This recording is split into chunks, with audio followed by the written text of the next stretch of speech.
لیکن نا نبی پاک صلی اللہ علیہ وسلم نے نا حد بیان کر دی، اور میرا خیال ہے یہ حدیث سمجھنے کے بعد بھی اگر سخاوت کا ذوق پیدا نہ ہو تو پھر بندے کو نا سرجری کرانی چاہیے دل کی۔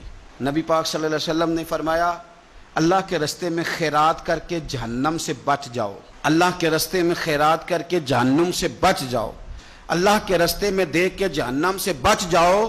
اگر کچھ نہ ہو سکے تو کھجور کا ایک ٹکڑا ہی اللہ کے رستے میں خیرات کر دیا کرو۔ اگر یہاں بھی ذوق یعنی کھجور بھی پوری نہیں، کھجور کا ایک ٹکڑا، ساری زندگی یہی رونا رونا ہے ہم نے کہ غریب بڑے ہیں، بڑے حالات خراب ہے، ماڑے بڑے ہیں، پوری نہیں پڑتی، اس سے آگے بھی جانا ہے کہ ادھر ہی رہنا ہے۔ دیکھو یاد رکھو، اچھے طریقے سے سمجھ لو کہ فرمایا صدقہ دے، چاہے کھجور کا ایک ٹکڑا ہی دے، ایک ٹکڑا کھجور کا۔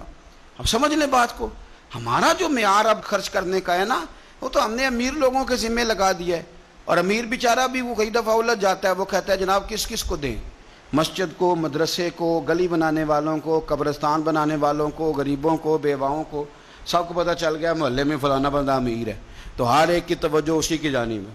اور میں نے تو اپنی زندگی میں یہ بھی دیکھا ہے کہ امیر کے پاس پیسے آ جائیں تو لوگ اس طرح شکوہ کرتے ہیں کہ دیتا نہیں، جیسے اس کے نہیں اس بیچارے کے پیسے ہیں۔ اس کے بہن بھائی کہہ رہے ہوتے ہیں دیکھو جی خود کروڑوں کی جائیداد خرید لی، ہمیں 5,000 نہیں دیا۔ بھئی خدا کے بندے پیسے اس کے دے چاہے نہ دے۔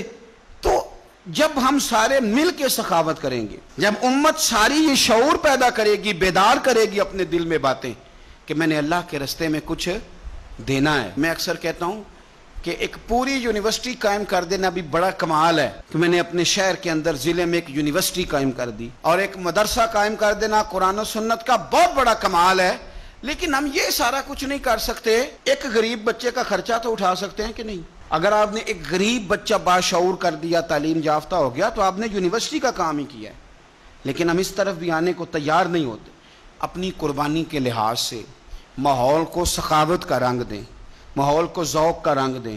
ہمارے ہاں لوگ پوچھنے لگ جاتے ہیں کہ قربانی کا سارا گوشت گھر میں رکھنا جائز ہے؟ بالکل جائز ہے۔ سارا گوشت کیا، پورا اونٹ آپ گھر میں کھا لیں، شریعت آپ کو منع نہیں کرتی، لیکن کس نے کان میں بتایا تھا کہ قربانی کے بعد گوشت ملنا ہی نہیں؟ آپ یقین کریں، پوچھیں الیکٹریشین لوگ جو یہ کام کرتے ہیں، مکینک لوگ، ان سے پوچھیں، وہ کہتے ہیں سب سے زیادہ فریزر کا کام آنے لگ گیا ہے، لوگ فریجیں ٹھیک کرا رہے ہیں اس لیے کہ گوشت سٹاک کرنا ہے، پتہ نہیں اس کے بعد کوئی بکرا ہاتھ آئے کہ نہ آئے، آخری سمجھ کے کھانا ہے۔ ایسا نہ کرو۔ اگر سارا گھر میں رکھنے کا مفتی صاحب سے فتویٰ پوچھ لیتے ہو تو کیا کسی مفتی نے یہ فتویٰ نہیں دیا کہ سارا بانٹ دینا بھی جائز ہے؟ یہ بھی فتویٰ پوچھو کسی سے، نہ ہو تو مجھ سے پوچھ لو۔ قربانی ساری رکھنی بھی جائز ہے اور ساری بانٹ دینی بھی، ایک لقمہ بھی نہ کھائیں، ساری بانٹ دیں۔ آپ بانٹتے رہیں، رب کریم آپ کو اور دینے کا ارادہ فرماتا رہے گا۔